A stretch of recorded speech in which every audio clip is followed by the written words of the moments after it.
Sunny Sweeney, in case anybody's looking for that song. A liberal city is now warning people to be careful what they wear to avoid getting robbed. This is terrible news for Judge Janine.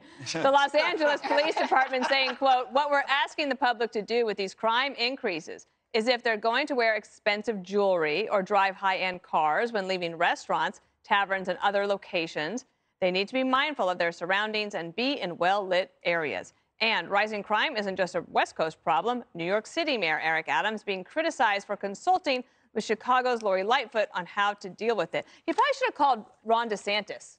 Yeah, why are you calling the place where it's bad? It does explain why New York City is becoming like Chicago. There were how many mass shootings over the weekend? 23 victims. That is Chicago. But you can't wear jewelry or drive high-end cars. What is Fabio going to do?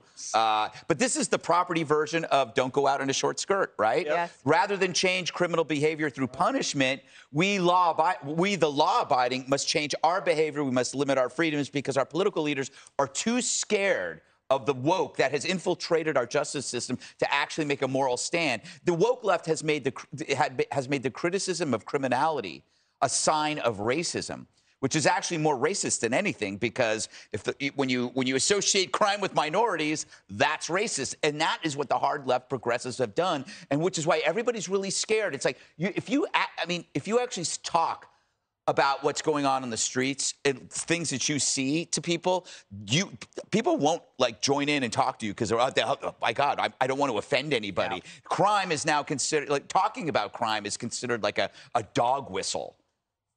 Judge, what are you going to do?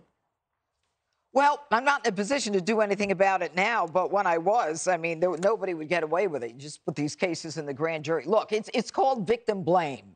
If you wear the skirt too short, then you were asking to be raped. You wear a Rolex, you were asking to be robbed. And you know what? When you're out there and enjoying the fruits of your labor, if you're lucky enough to have a nice car, then you're teasing the criminal with it. Here's the difference. Your life is forever affected by it. You're afraid for the rest of your life, looking over your shoulder for the rest of your life, while the criminal's behavior doesn't change. He just goes through that, swinging door of the justice system, rarely will he even get prosecuted, let alone booked for the crime.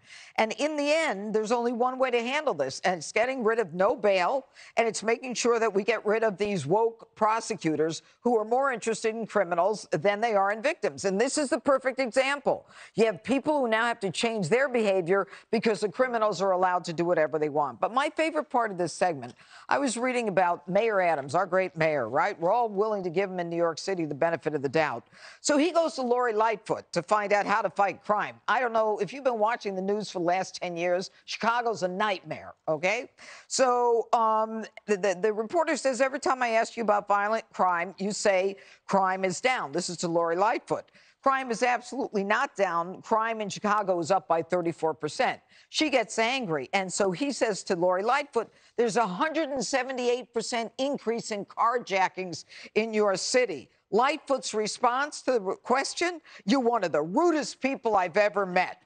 And, the reporter says, I think carjackers are rude people.